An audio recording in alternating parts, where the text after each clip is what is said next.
Can you hear me? Yep. All right. Good evening, everybody. Welcome back to another episode of the Hazmat Guys Nation Roundtable. This is a multimedia platform to bring hazmat response information and training tips from hazmat members from around the globe.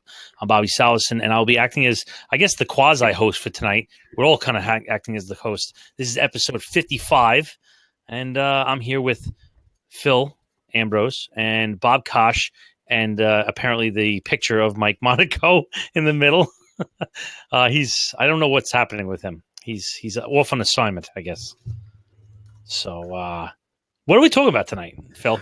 Oh wow, there's a lot of good stuff in the news. That's we had some follow up with the Amarillo, Texas call, and the one that's kind of the hot button over the last couple of days that at least had everybody really concerned because there's a firefighter in the hospital, and that's the confined space incident in Key Largo, Florida. I have to go. I've been here before. I'm sorry, Phil. I've been here before. Everybody go ahead and tune out. All right. Like you said, hello and welcome everybody to the Hazmat Guys Nation Roundtable. As you can see, I'm the only one that's not working. I don't know if Kosh got a call because he was working. He was on a white WPL, as I like to call them, a white powder letter call earlier today, and it did make the news. So we can mention it. And I think it came back as some sort of it wasn't anthrax, in case anybody's wondering. And Mike Monaco is on special assignment with the family. And Jason Rogers is also on special assignment. And then you got me. So Hazmat 1 must have just gotten a call. So if anybody's doing the thing and checking their stats. I also noticed that Kevin Ryan, you total loser, you are in the room. I think from a boat somewhere. And I mean that with all due respect. Anyways, the discussion today was going to be about the incident, which I'm sure everybody's already heard about, which was first of all, I'm not going to say the Amarillo, Texas incident. The Hazmat guys, Bobby and Mike, we're actually going to interview somebody close to that. I also talked to somebody that was on the cleanup effort for that and kind of filled in some holes. I know a lot of people were wondering on that one what the, as far as, how the call originally came in. It did not come in as a hazmat. And those guys had all the info on that. So I'm going to let that ride. And the big breaking news that we had today, although, was this confined space incident in Florida, which is horrible because at this point now, the last reports I had heard were that the firefighter was off of the breathing machines, but still in critical condition. If anybody knows better, I hope that nothing turns to the worse. But if anybody knows better from checking the news more recently, let me know. It was a paratech rescue guru that once told me, I was out in Boston for a training, and he said, and he might not be the one that coined it, but he called confined space, he called it hazmat in a box. And I know from a lot of the special ops teams, there's sometimes a very good marriage of hazmat and USAR, and other times, even though a USAR team technically has a hazmat position, it's not. And in this case, of course, like so many of the things we discussed, we don't have all the answers on this one yet. But I'm going to read the news articles for anybody that didn't know about it. And this was a Key Largo.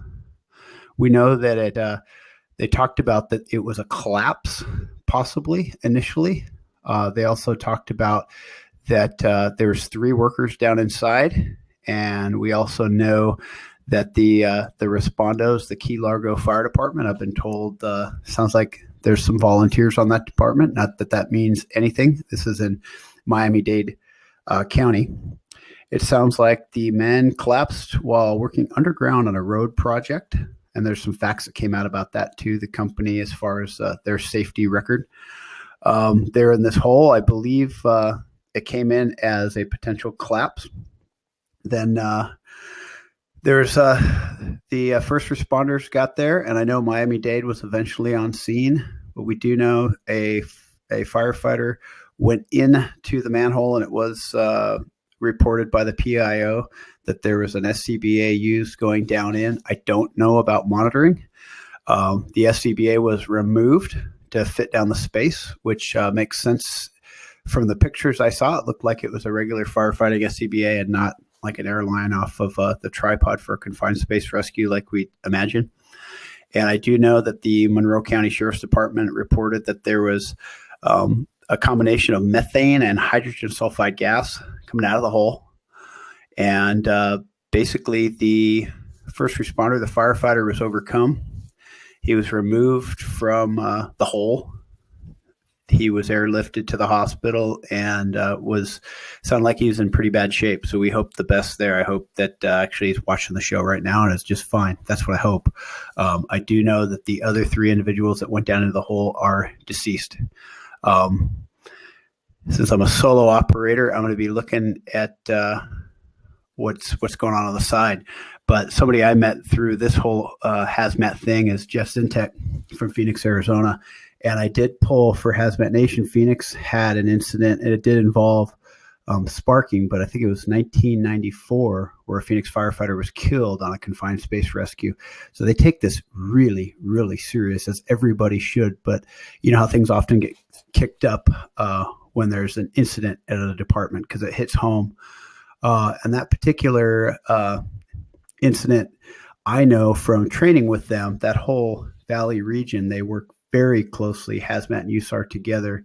And unfortunately, I don't think he's in the room here. I'd love to get him on.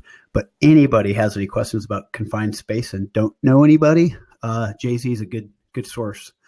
He's an outstanding source. And on Hazmat Nation, a few of the original content articles were written by Jeff, who is special ops on both sides of there. So that's what we were talking about. If anybody has any questions, but my thoughts, like we always say, so Kevin Ryan, you finally got through. Excellent. And you're on a boat somewhere. I hope you have a drink in your hand. Is that at that particular incident, instead of picking on anything they did wrong or right, we all know from things like that, at least whether you had it as an incident yourself or historical, there's lots going on. You have 3 people down in that hole. And the reason there was 3 is because the first one went down. The other 2 go down after the next one. And now we're supposed to be the more tactically sound and do a few more things that also delay time in getting down to that individual. So I don't know what happened here, but I know in your typical confined space incident, it's a pretty high stress thing. Anybody that works has a beach in their district. I know that even a collapse, which isn't a confined space, as silly as it sounds, in sand at the beach, has to be taken real seriously because you end up having a rescuer potentially engulfed in something like sand, which you lay in to enjoy vacation, yet could obviously suffocate you. So in this case, we don't know about the air monitoring, but I know that everybody watching would know that air monitoring is a must, and air monitoring in the breathing space, right? You monitor at the surface and it's hydrogen sulfide, that's going to sink to the bottom. And some of these are 15, 20 feet deep or more. Plus, usually what's generating the hydrogen sulfide gas is something that came from the bottom. So you're not going to know that without sending a probe down. You're also going to be on air until absolutely proven otherwise. I know that our special operations team, they'd send an operator down on an airline with an escape bottle, make a little lower profile, which it sounds like might have been an issue in this case, perhaps based on the news reports, and go down. Of course, that takes a little time, which means they do a lot of training to make sure they can get that tripod up quickly. And of course, not just going in. If you look on Hazmat Nation, not to plug it, but I talk about Jay-Z, they had a case in the Valley a few years ago that he wrote an article on, and that actually sounds kind of gross, but it was a sewer pipe, and they had 2 or 3 fatalities. And not only did they have the extrication and the recovery mission, but they obviously had decon issues as well. There's Kosh back from his call, but you caught me in the middle of riffing on this Key Largo confined space incident, and I was going to address some of the comments on the side. And like we always say, we're not going to second guess, but we have to at least, pick it apart as if it was us and learn from it. Hey, Bob. Yeah, absolutely, absolutely. Hey, Phil, can you hear me? I can. Awesome. Hopefully, everybody else can. Sorry, you And have to see Kevin me. Ryan asks, I think you're involved in our last Hart Street train tunnel derailment. Would that be a confined space? Wow, is that a trick question? Because that always comes up in the confined space world, which I'm not any sort of expert at, but they love to argue about this all the time. What is a confined space? Because I know even the wineries in California deal with confined spaces with their tanks, right? And there is by the letter of the law, but to me, I always go off of as a company commander. If I'm dealing with something, it comes down to obviously the air quality and the ease of getting in and out, just in a nutshell.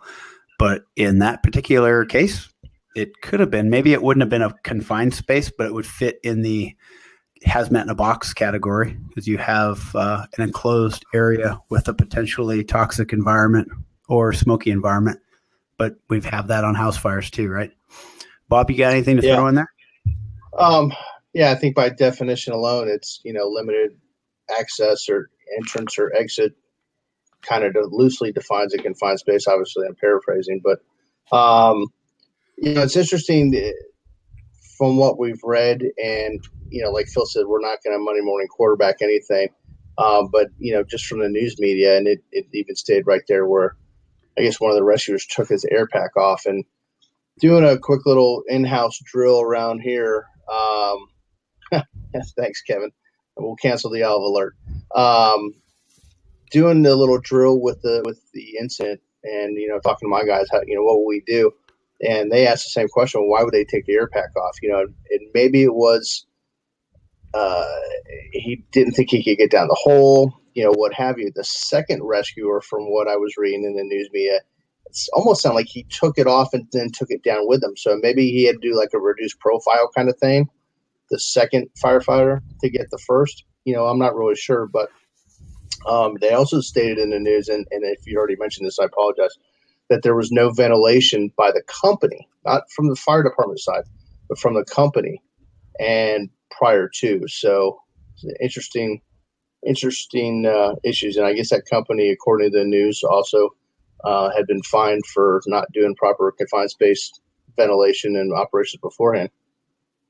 It's wild. We had one. I wasn't on it, but our department had one in a neighboring city not too long ago, and it was when you talk about the rescuers, even the firefighter, they're working hard. Meaning, the individual went into the tank, succumbed to. I think it was a low oxygen environment. It wasn't H2S. It was just, but the second one in was a family member, and he died. He actually had a heart attack. He had the big one while trying to get in and save him. So it wasn't actually so much the atmosphere as him working really hard. And in both of these cases, I know somebody mentioned online, low profile stuff, because we always train through the survival prop with our regular BA, and we're using 30-minute bottles, which of course they might have had bigger bottles, which makes a big deal. And whether or not you take it off and go low profile. In this case, you think gravity's going to take it lower. I know somebody mentioned online, well, you always you lead with your body, not the BA. I lead with the BA, and I sound before I go into the next room. That's how you do it. But all I could think of in this case, perhaps they're looking at just a hasty rescue too. I didn't see, it didn't look like from the pictures that it was a, say, typical tripod confined space rescue, special operator going in the hole. It looked more like, their best attempt. And I'm absolutely confident that the firefighter thought he was, making a good attempt, I'm sure. And who knows, maybe there was a equipment failure at some point.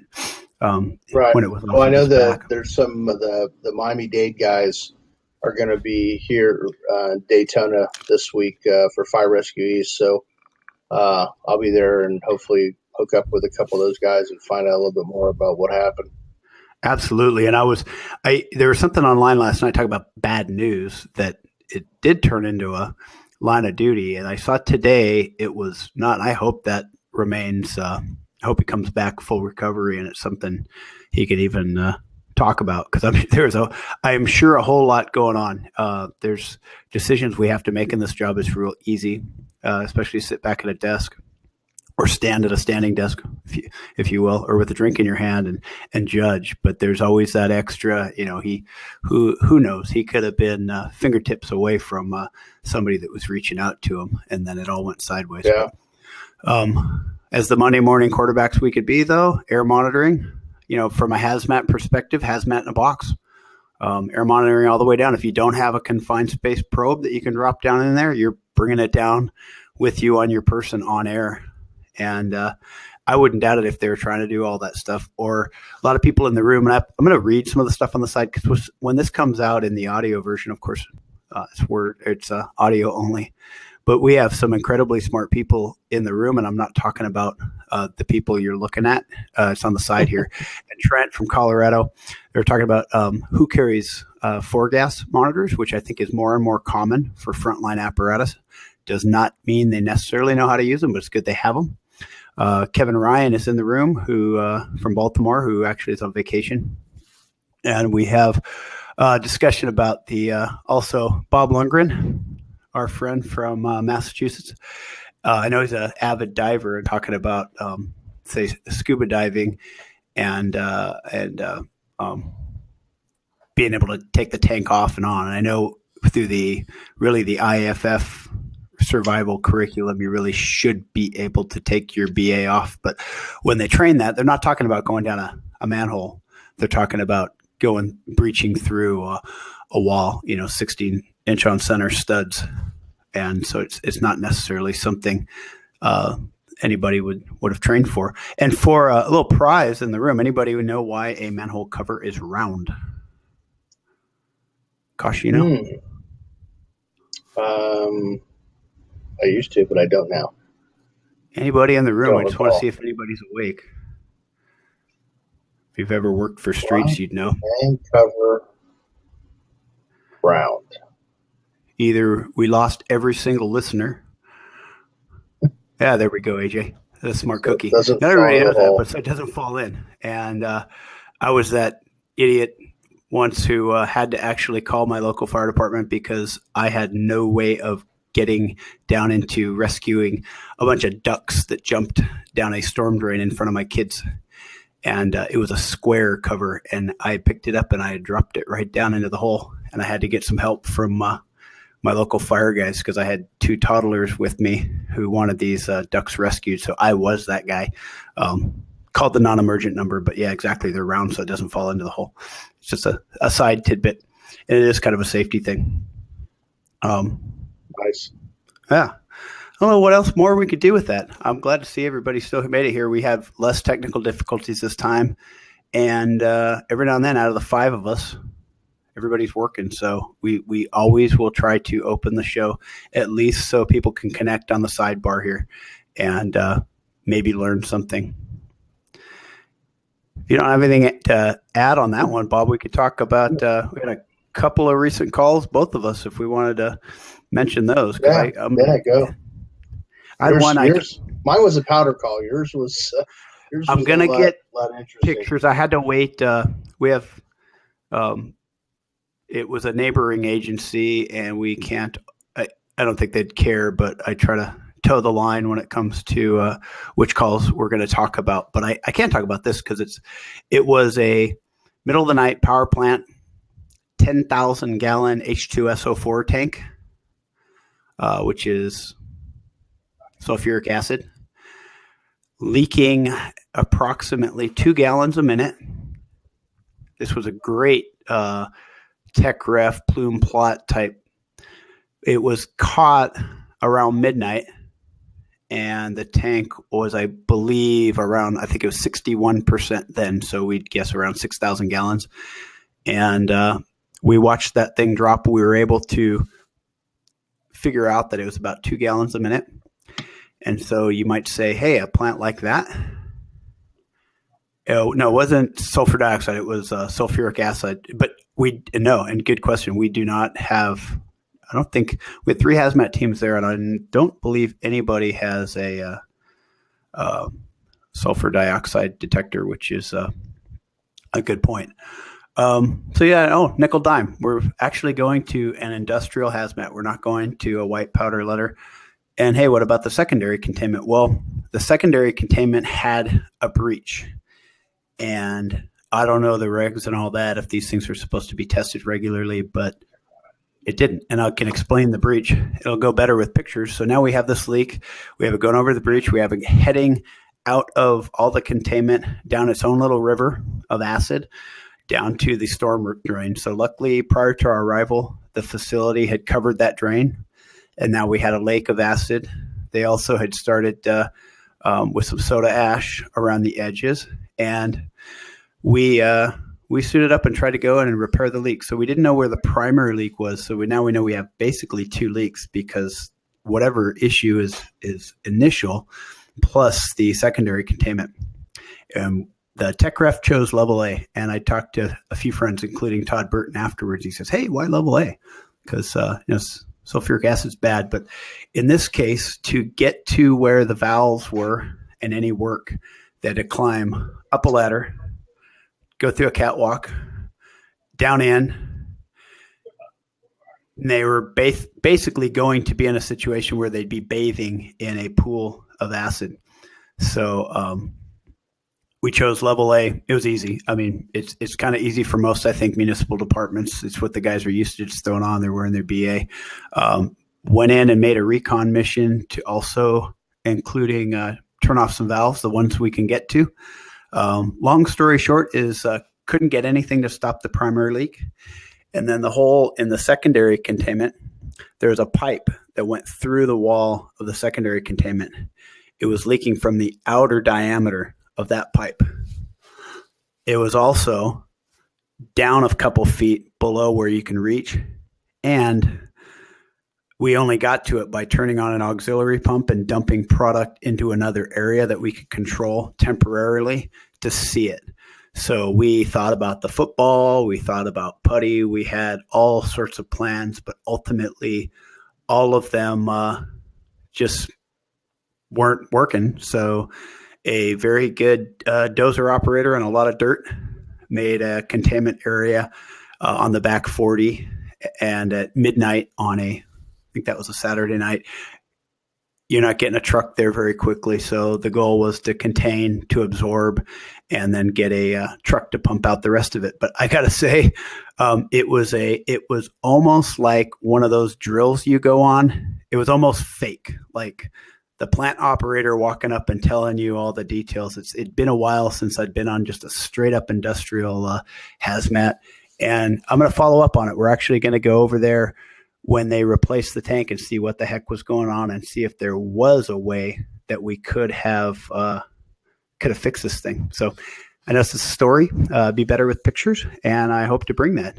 But I would say it was a head scratcher, and ultimately the environment won. We kept it out of the LA River, but I tell you, it was kind of frustrating not being able to just stop the primary leak like we are supposed to be able to do. And just for, I don't know why this is doing it, but for some reason I'm logged in as Bobby Salenson. I haven't figured that out. Oh, you are? Oh. Yeah. I thought it was going to be McLovin. I said, have fun to Kevin, and it came up Bobby Salenson. We'll figure it out another day. Anyhow. Yeah. Tech, we are not. And just so you guys who don't know, Phil almost had the trifecta. He had a badass fire. He had a badass hazmat call. All he needed was an extrication, and he had the trifecta. Yeah, there's 48 hours or whatever it was you were working. I think we missed an extrication while we were sitting on the hazmat call, but yeah, the house fire was fun. It was it made for a good time. And when you talk even about this confined space, it's like when you're going in a structure and you've got potential people trapped and unaccounted for, you start to stretch the risk versus gain. So all I could say for the firefighter going down in the manhole, we don't know all the details. A lot of people are saying, "Oh, geez, man, they're supposed to do this, that, and the other thing." It's like, nah, I'll bet you he was right at that point, which, for a lack of a better word, I'll just call that stretch, which is why we train. But he could have been fingertips away from what he thought was a rescue, and I'm just glad that he's going to make it through it. It's like he better make it through it. At this point, he better be watching the show next week. Well, and just to not go back down the rabbit hole with the confined space or pick on any one entity, I know that there are a lot of people out there that they get an air monitor and they're told, hey, when it beeps, then you're in danger. You need to come out, and that's actual teams. Unless you're a hazmat team that does confined spaces. For us, our TRT guys, they have a 4 or 5 gas meter, and they take them down everywhere confined space. But the hazmat team goes as well. Just I think to give that little extra boost of self-confidence, the meter is working properly because we deal with it more than they do, obviously. Plus, then we have 2 meters on scene, which I hope that everybody does. That's real important because, how do you know your meter's acting properly if you don't have something next to it to compare? So, it's good to train with those guys. The hazmat guys train with the TRT guys and vice versa, but especially on the hazmat side where we're doing air monitoring. We're fortunate in that our teams are split up, but there's a lot of teams that do everything. They do confined space, they do high angle, they do hazmat, they do dive, so they're wearing multiple hats. And no pun intended, my hat's off to them because that's a lot of training and a lot of dedication. But anytime you can share that wealth of knowledge or the experience of using a meter with somebody that maybe that's not so familiar with it, it's a home run for everybody. That's really well said too, because they talk about experience, and the more experience you have, but you run into those issues where you train for, but until you're there doing it, and in this case, I'm not sure. I mentioned Jay-Z, but there's not a lot in any room that have been on multiple confined space rescues. Now, there's usually the utility workers are working in the confined space all the time, which is actually most jurisdictions. The fire department may be the rescue team on the confined space permit. But you think about it, the ones that are doing it every day over and over and over again are some of the streets guys and gals. And so it's kind of interesting. And we, not to mention the little gizmo I'm involved with, but I have a customer who uses that has him at an industrial facility, and he told me a great story about how they were doing a confined space drill, and somebody was using the meter that with simulated readings, and the individual doing the readings turned it off, and instead of saying something, he just let it go, and then after in the debrief said, hey, I gave you some readings, pretty lousy readings. And the monitor alarmed, why'd you turn it off? And his answer was, oh, I always do that. And it's like, so he always turns it off. Yeah, so it was a great way to kind of find. But when it comes to this stuff, it's you talk about it. I mean, and you can't see it. It's not like crazy smoke conditions. And even in a training fire, you take your mask off and you start to cough and gag, and this is it's kind of a big deal. So we hope we can learn more and more about it. And I hope, I hope you find out more I'll be at Florida Hazmat Symposium Fire Rescue East throughout the rest of the week. Yep. And then I mentioned it. And before we close, I mentioned you had a WPL today. Anything exciting on that? Since the world of WPL has a lot of variation depending on what jurisdiction you go to.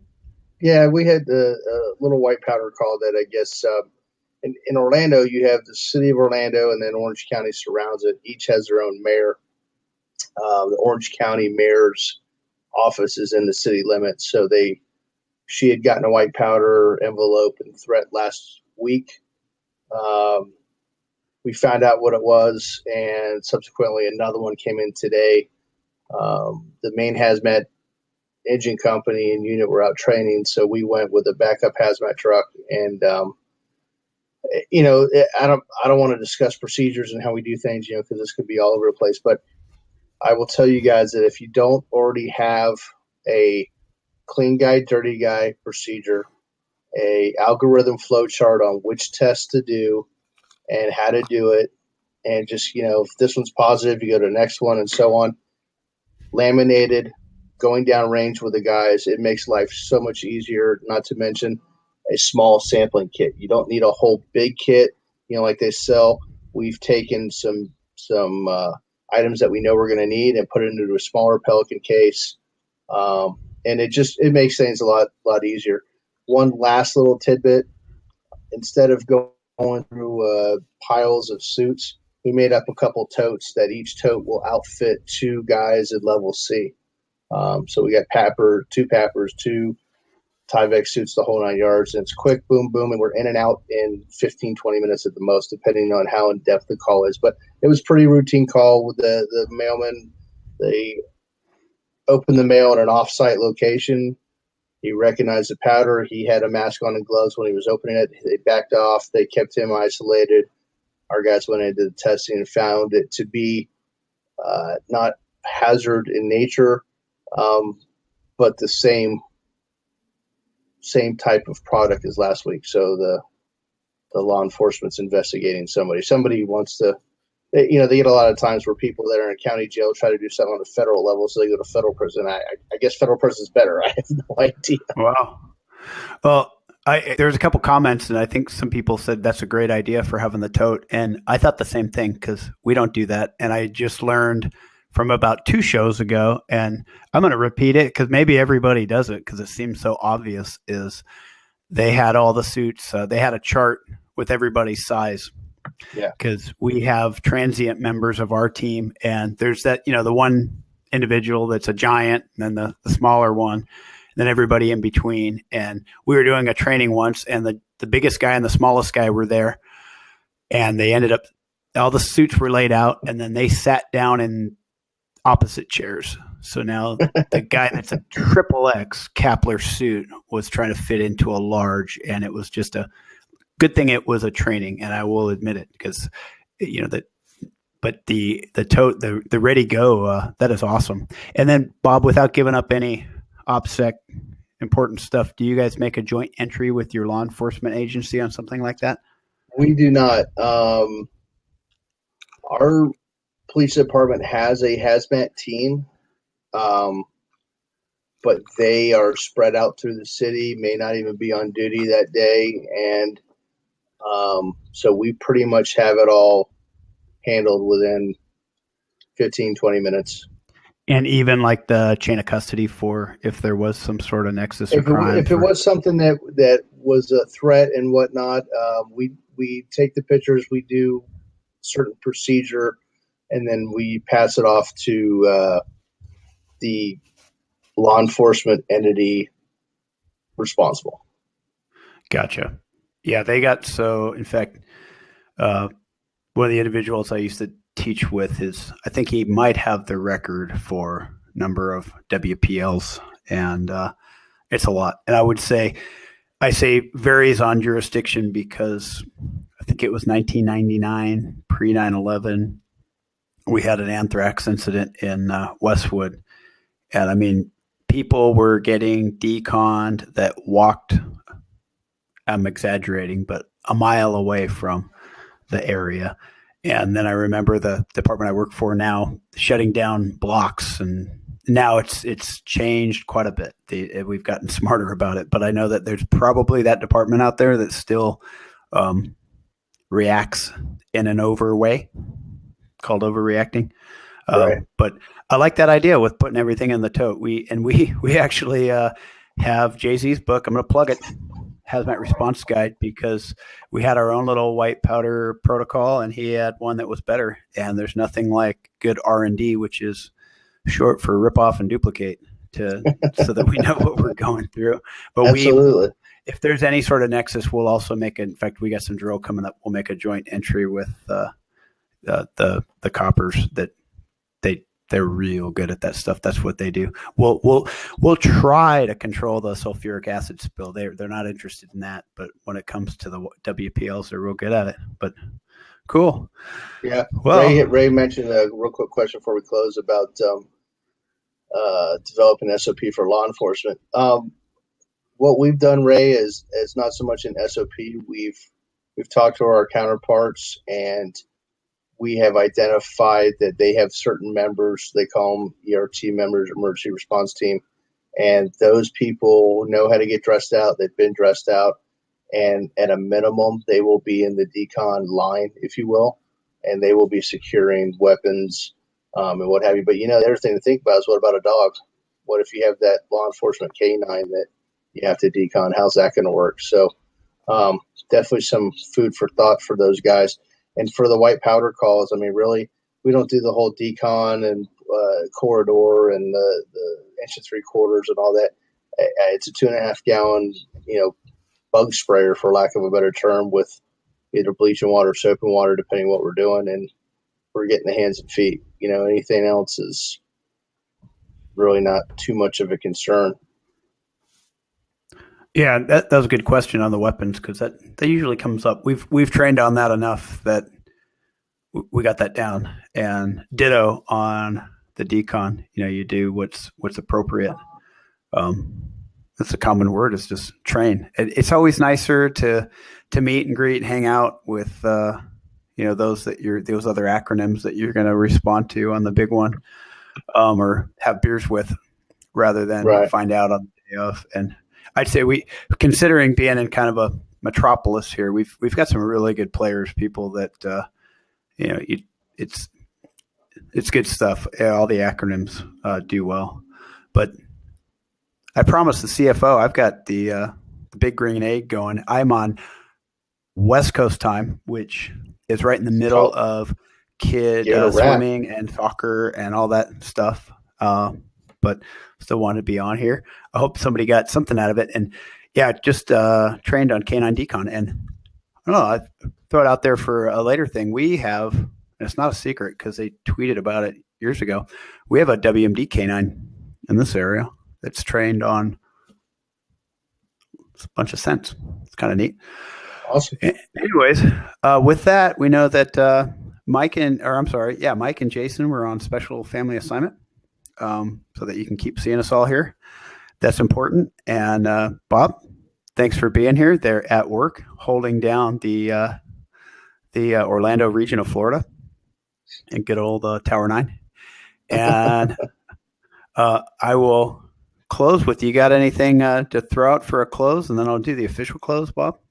Just, if you guys are anybody, excuse me, that's going to be in Daytona Beach the rest of the week, we got Fire Rescue East Hazmat. The Hazmat competition is going to be tomorrow, and then we've got some hands-on and some classroom.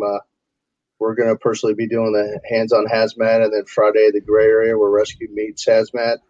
So if you're in the area, come look us up. I know there are a couple people that are going to be there. So, and yes, beers are on Bob. Just a real quick update. I know I got some people asking. They just caught the cop killer from Orlando, so not 45 minutes ago. So they caught him. We're all very happy, and he's on his way to the hospital to get bandaged up a little more before he goes to jail. So,